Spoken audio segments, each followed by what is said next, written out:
Assalamualaikum warahmatullahi wabarakatuh. Sampurasun wargi dulur baraya sadayana, tepang dangudi sareng simkuring Mang Ian Kidemang Gunung Halu dina acara anu maneh nyaeta dongeng Sunda. Dongeng zaman kiwari ala kiwari anu nyarioskeun lalakon kahirupan mangsa bihari atanapi kabaheulaan. Kumaha dararamang pala wargi sadayana? Atuh mugi aya dina ginanjar kawilujengan. Rahayu berkah salamet amin ya Allah ya robbal alamin. Dina waktos ieu simkuring sijan raskeun hanca anu katunda dina pedaran dongeng anu judulna Nu Geulis di Pasir Ipis bagian ke-50 nya karya Kang Rompis. Kumaha lalakon salajengna ulah ka mana-mana tetep manco di channel YouTube-na Kisah Tanah Sunda. Namun satacana dilajeng kade ulah hilap anu tacan subscribe mangga di subscribe heula YouTube-na supados tiasa kenging notifikasi kanggo satiap jejer carita nu salajengna oge nu sanesna. Ulah hilap di subscribe YouTube simkuringnya Kisah Tanah Sunda sareng Ki Spasi Demang Gunung Halu.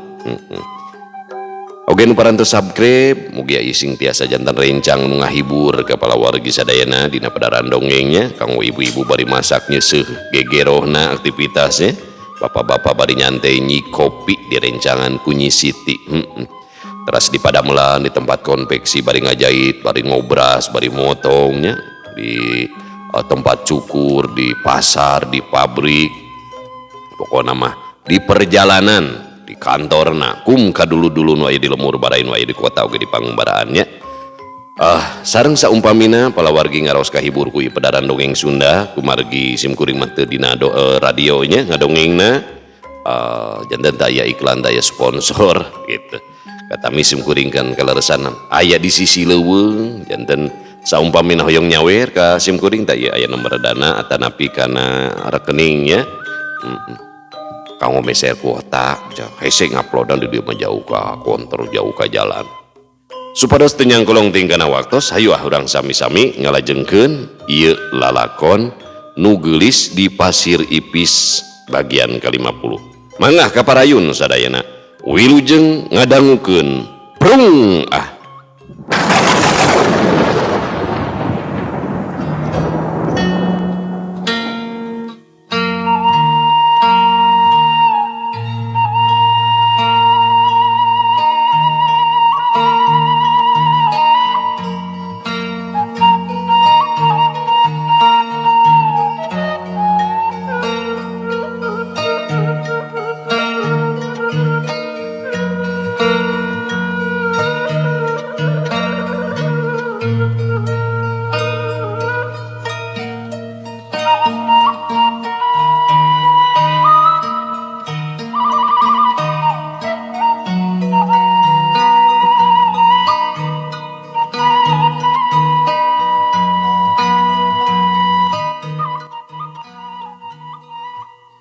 Eyang Jumena kedaling lisan. Sok Raden bari disambil kadinya, saur Eyang Jumena bari teras nyana gelas ciherangna. Muhun Eyang ditambih teh. Walon Raden Barmana ngarongkong kana gelas cikopina. Telami diantarana Eyang Jumena teh ngalisan deui. Tadi teh samangsa ngadenge caritaan si Raden, Eyang teh ngerasa ruas bet kawas aya totonden kurang hade teh. Awahing ku panasaran Eyang teh nyungsi we ku pangawasa mukakeun lalang segoib susuganan sukma lelembutan bisa nempokeun. Eyang teh ngerasa kaget lantaran ana disidikeun mah dua jirim anu nembongan ka si Raden teh nyata ayana teteh laingan saukur titinggalian. Maksana kumaha eta teh Eyang? Enden harta tirarang ngajung jurigan gitu. Keke, kapan eta kajantenan teh tos lami kalarung? Ceuk Raden Barmana atra ngemukasieun ngarasa hariwang lamun enden harta tirarang ngaririwaan ka manehna. Ih, lain Raden. Ngajik sahan geus maocok ngaririwaan tong boromah bisa nyingsihnan ke batur dalah dirina sorangan gitu bisa walakaya pikeun nanggung jawab laku lampahna samangsa di alam dunia. Eyang mah ukur nyungsi di siloka anu kungsi katarima mangsa harita. Nyaeta dina wancining jaga ring kiwikna ratu ning pateuh bakal nyungsi raja ning pati ngerirung gunukna. Nu hartina mah bakal aya kajadian anu matak ngagenjleungkeun ka balarea. Waler eyang jumena socana neuteub ka tebihna kawas anu nyawang kana kajantenan anu bade dongkap. Duh, abdi mah kalintang teu ngartosna ieu teh eyang. Poekeun pisan manawi. Ceuk Raden Barmana kacida bingungna ngadangu cariosan eyang jumena teh. Tong jadi pikiran da moalna naon. Balik ti dia oge jirim den harta tirarang jeung jirim anu ngaring kiwik teh moal kungsi datang deui nemongan ka si Raden. Saur eyang jumena bari gumujeng. Hatur nuhun pisan eyang. Duh, abdi mah sok sieun anjeunna teh ngaririwaan. Poh pilih bae ngenek-ngenek keneh ka diri abdi.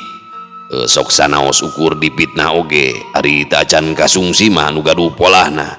Anger bae diri abdi anu kateumleuhan. Ceuk Raden Barmana ngaraos bingah ngadangu cariosan eyang jumena. Tong salempang Raden anu goib mah leuwih apal sok sanajan anu boga polahna can kacerek oge urang Bandungan we ilalakon teh nepikeun ka jucungna. Ratu ning pateuh keur ngulayaban males ka nyirikna. Ke hiji waktu eyang rek ngaguar anu leuwih jentre ka si Raden. Saur eyang jumena ngantebkeun deui cariosanana. Unyuk sumangga eyang, sakali dihatur nuhun kana wejanganana ka jisim abdi. Walon Raden Barmana hatena asa ngemplong teu ngarasa ringrang teuing. Saterasna mah eyang jumena sareng Raden Barmana teh aluprek ngobrol.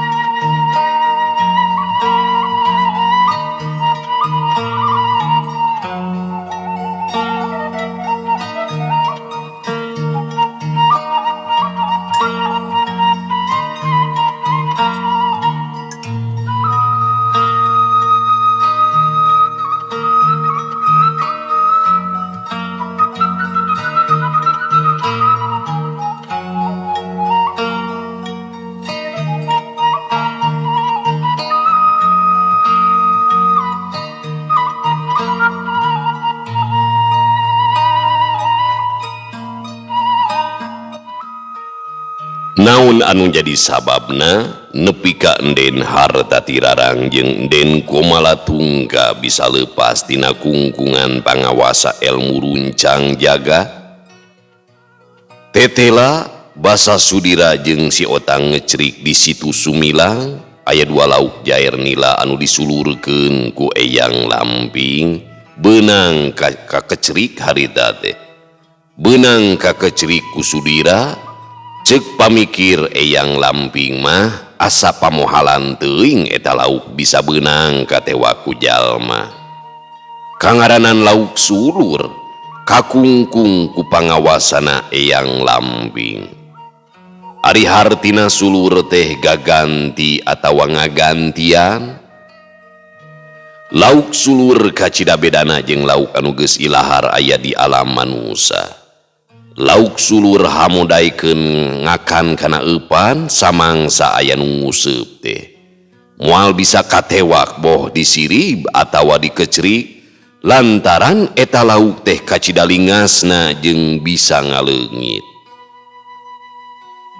Tapi mungguhing pangeran taya elmu anu linuhung margi sadayana oge kagungan mantena. Ku kersana Allah lauk sulur anu kaancikan ku sukmana enden harta tirarang jeung enden Komalatungga teh bisa katewak ku kecerik Sudira. Hiji jalma anu berehan sarta hade-hate kasasamana Samangsa lauk ngejat ka darat kungkungan pangawasa ilmu runcang jagat eyang lamping teh sapada harita lepas sukma atawa lelembutan den harta tirarang jeung den komalatungka balik deui ka raga asalna najan teu bisa ngabeulegeunjeur kawas bihari. Duanana ukur bisa nyiluman ngulayaban kasaban wayah. Tapi ku hal eta pisan lepasna kungkungan pangawasa ilmu runcang jagat den harta tirarang jeung den komalatungka bisa males kanyerina ka jalma anu geus kalibet tega nandasa ka dirina. Tapi pikeun eyang lamping mah lepasna den harta tirarang jeung den komalatungka tina kungkungan pangawasa ilmu runcang jagatna teh matak reuwas. Boga angkeuhan lamun geus aya jalma anu boga ilmu luhung sababad jeung dirina. Pikeun den harta tirarang jeung den komalatungka mah apaleun pisan lamun anu geus ngaleupaskeun dirina tina kungkungan pangawasa ilmu runcang jagat teh taya lian lintang ti Sudira. Tapi duanana can bisa nyungsi kumaha carana Sudira nepikeun kabisa ngabendeng ilmu runcang jagat eyang lamping. Sabab sanggeus disusud ku den komalatungka jeung ku tumenggung wanayasa tetela Sudira mah jalma bolos strong teu bisa nanaon. Tapi najan kitu pikeun maranehna mah Sudira teh geus dianggap jalma linuwih anu miboga kajembaran hate.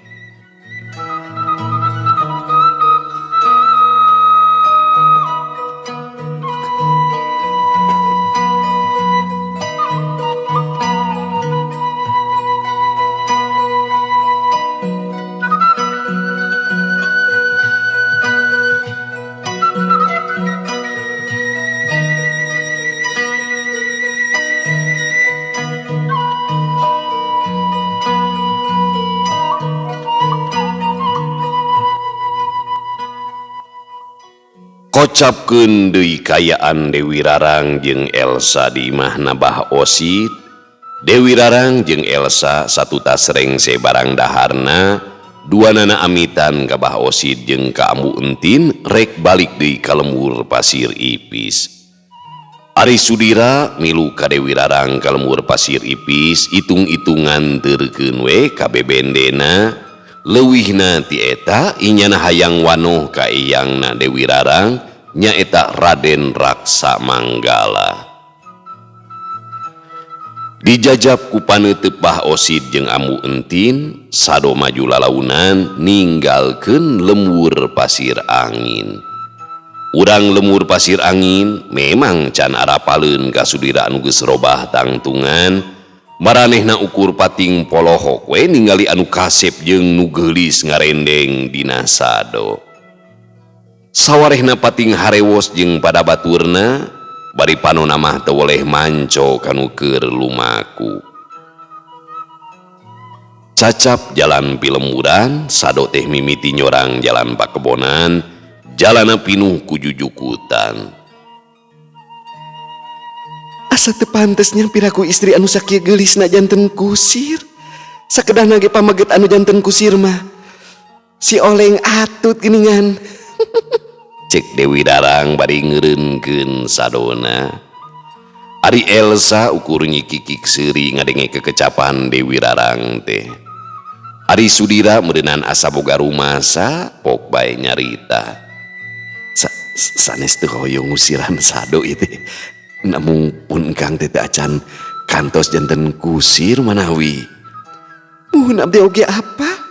Sok ngalih calikna ka dieu. Diajar janten kusir piraku kawun ku bikang. Walon Dewi Rarang bari cengkat inyana pindah diukna.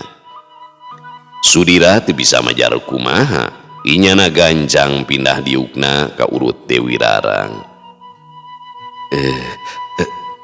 Teras kumaha ieu teh? Cek Sudira muka bingung.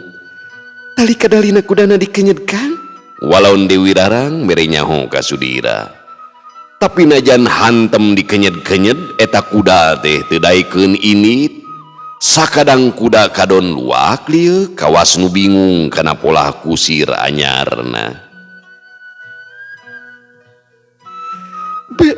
Dasar si oleng atut bade iraha majuna atuh dikenyet bari dibetot ka pengkerma atuh tinggal kuda nage kadon bingungan.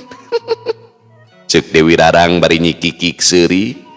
Elsa oge ngagikik seuri ningali polah Dewi Rarang jeung Sudira teh. Dewi Rarang nyarita deui. Ari ngusiran sado teh tiasa ari ngenyed sineng ina menikah cida tapisna nya. Ih, pikas sebelen pisan. Tali kadali kudana dikenyet bari dikeprakeun gerakan. Sok cobian. Sudira teu nemalan, inyana ngagugu kana omongan Dewi Rarang, tali kadali kudana dikenyet bari dikeprakeun. Tetela kuda teh daikeun indit nyiciprit lumpat. Ari Sudira samangsa sado maju teh nyekelan tali kadali kudana tangka ti peperket kawas anu sieun leupas. Dewi Rarang jeung Elsa teu sirikna lelenggakan ngagikik seuri ningali polahna Sudira teh. Kabina-bina teuing si oleng atut nyepengan tali kudana. Ih, nyepengan tali kudali. Pabaleo.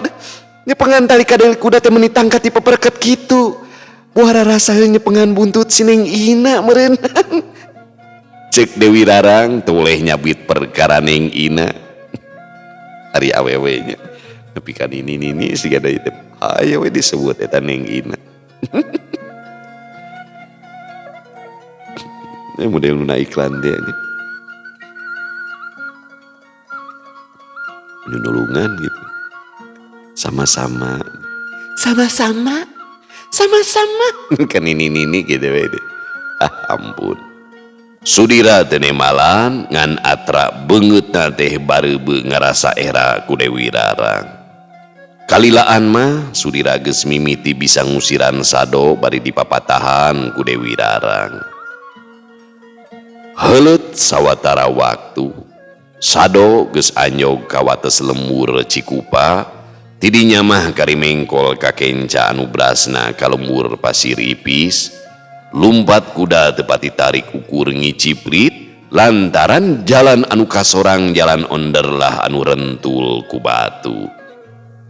Tekung silila sado geus anjog ka lembur Pasir Ipis, reg sado teh eureun di buruan imah, meh bareng sararea tarurun tina sado laju arasup ka jero imah. Raden Raksamanggala norojol di pawon samangsa apal putuna tos mulih deui kadinya teh, ari Sudira gancang munjungan ka Raden Raksamanggala. Ke ieu teh saha teh Nyai? Saur Raden Raksamanggala bari ngareret ka Dewi Rarang. Mun eta teh si oleng atut Kang Sudira. Walon Dewi Rarang bari gek diuk dina kursi. Nah, babasan tehnya kacida pisan hidup mah. Aturan yang Sudira, hampura incu aki mah borenges. Sok kadinya, aki teh kagok keur naeur cai ieu teh. Saur Raden Raksamanggala bari nyana ngaleos deui ka pawon. Ari Sudira ukur ungeuk bari gek diuk dina kursi. Elsa nuturkeun Raden Raksamanggala ka pawon. Teu lami Raden Raksamanggala tos kadinya deui, inyana calik disagedengeun putuna nyaeta Dewi Rarang.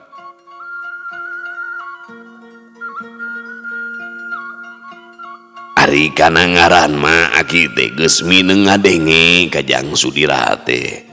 Tapi ari jeung jinisna mah kakarek ayeuna pisan apanan urang bisa lawung teh. Kitu saur Raden Raksamanggala socana neuteup ka Sudira. Muhun eyang.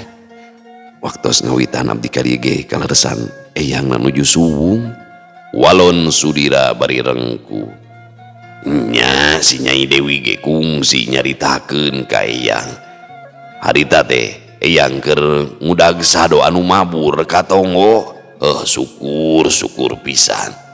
Urang bisa lawung ngan hampura we incu kula mah oces. lamun ngomong teh saceplas nantara didingding kelir ka sasaha oge. Saur Raden Raksamanggala socana ngareret sakedapan ka Dewi Rarang. Wios atuh Aki Eot, oces oge abdi manda geulis. Pokna Dewi Rarang nyikikik seuri. Raden Raksamanggala ukur gogoda gue ngadangu kekecapan Dewi Rarang teh. Elsa geus kadinya deui bari nanggeui baki. Sok nundaan cikopi dina meja. Ngan Dewi Rarang mah teu dipangnyeunkeun cikopi ku Elsa. Namana cikopi uing kunyun, kawas kasatru di wilah-wilah sia teh. Cek Dewi Rarang atra jamedud. Hampura oces, ari Sugante ilaing teu beuki cikopi. Walon Elsa bari nyikikik seuri. Gandeng sia kunyun, ngahaja ilai mah kitu petati ka uingnya. Suka ditu uing pangnyeunkeun cikopi. Tapi kudu inget ngocekna kudu tarapti. Ngocek ka kenca 10 kali, ngocek kabeh katuhut 8 kali, ngocekna ulah tarik teuing, ulah laun teuing di kudu ancad laer. Kade poho deui samangsa ngocek cikopina, bujur ilaing oge kudu milu ngagitek sia. Kitu ceuk Dewi Rarang teu euleum-euleum mere papatah ka Elsa. Wah nu borong, nyen cikopi game nih asal loba pancaraken pisannya. Ih, dasar si oces mah nurus tunjung.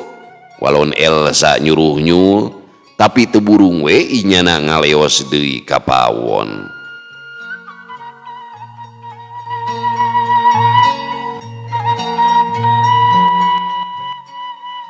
Raden Raksamanggala jeung Sudira pating serengeh seuri ngadenge kekecapan Dewi Rarang teh. Elsa geus kadinya deui bari mawa cikopi keur Dewi Rarang. Opatan aluprek ngawarangkong bari sakapeung pating cakakak seuri ngadenge caritaan Dewi Rarang.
Sakali di anu bade nyawer ka Mang Ian tah aya nomor danana di dieu dah ya. Jah muli pulsa pan meh ngupload dancarnya da bager ke didoakeun ngora deui 10 tahun.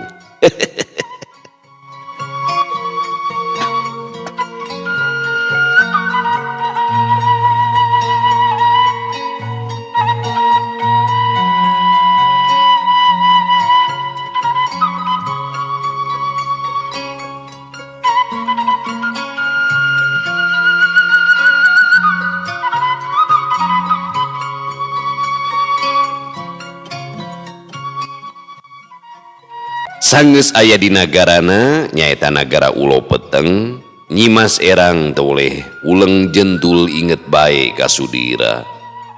Basa lanceukna Ratu Siluman seba mere iber lamun goreng oncom milo Bandung teh geus beak. Nyimas Erang asa boga jalan pikeun nepungan ka Sudira. Teuing kumaha Nyimas Erang teh kacidasonona ka Sudira. Mun kongang mah hayang ngarangkul nembrakeun rasa kasono ka dirina.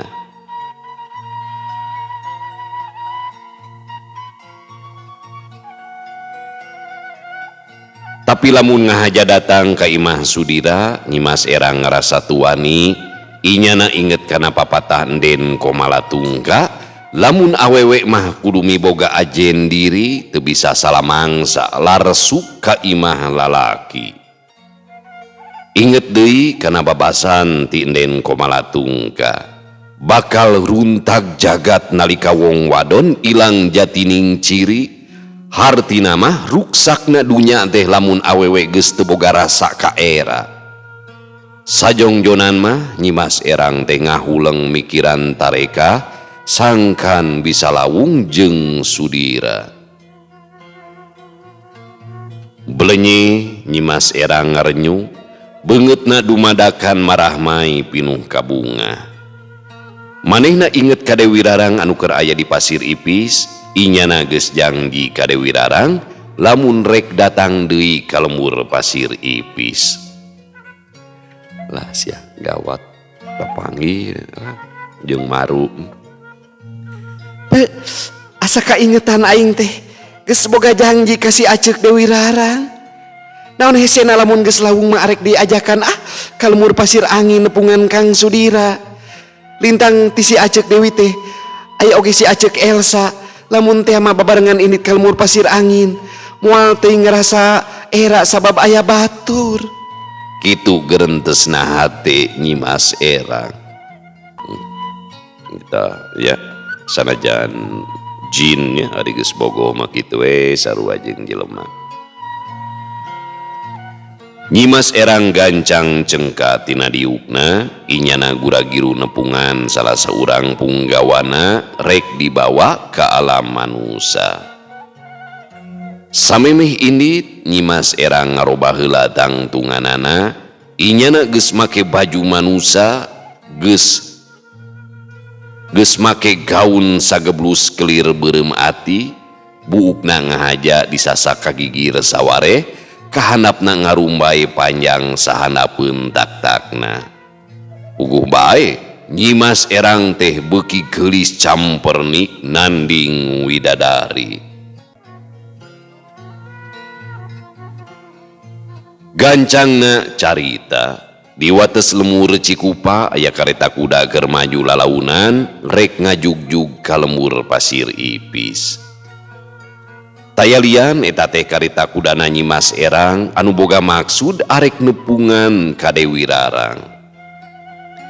Sajajalan Nyimas Erang sura-seri sorangan kawas nu dedes geus nyipta jeung ngawawaas samangsa inyana lawung jeung Sudira. Kangaranan keur kaancikan rasa katresna atuh anu diherong teh ukur rasa endahna we samangsa geus lawung jeung anu kapigandrung. Sokomo pikeun Nyimas Erang mah sasatna mah katresna anu munggaran ka Sudira teh. Mingkin dieu lumpatna kareta kuda teh mingkin tarik. Kangaranan bangsa siluman najan jalana tarahal atawa loba batu oge mual karasa gigi jelegan balaskeuna ku batu estuni ngabulungsung we kawas taya hahalang. Heuleut sawatara waktu kareta kuda Nyimas Erang geus anjog ka lembur Pasir Ipis, lalaunan kareta kuda teh asup kaburuan ka bumina Raden Raksamanggala.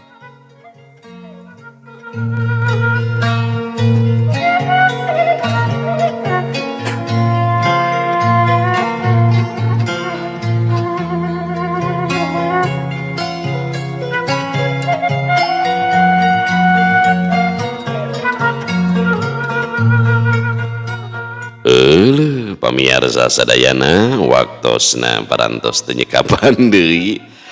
Kabayang kumaha ieu nya panggih jeung Sudira dina kayaan jeung Dewi Rarang paduduaan. Aduh. Da kangaranan awewe gurger nya pasti silih jengut, silih degungkeun, silih colok liang irung gitu. Perebut lalaki hiji ampun ripuhnya urang jadi lalaki sanajan payu kawe gelis gaya diparebutkeun mah kudu gareulisnya nepikeun ka parasea kulet nya di smackdown eta ge Nyimas Erang ku Dewi Rarang.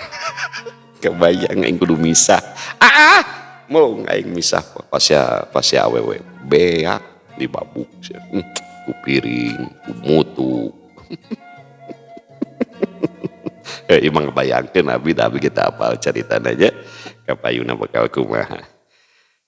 Penasarannya cag urang tunda di Hanyuang siang urang tenen di Haneuleuum sieum paranti nyokot ninggalkeun mangsa datang ka samper deui. Udah anu lalajo 1000 anu nyileuk nama paring 50 850 mah sarare we. Wallahu muwaffiq ila aqwamit thoriq. Wassalamualaikum warahmatullahi wabarakatuh.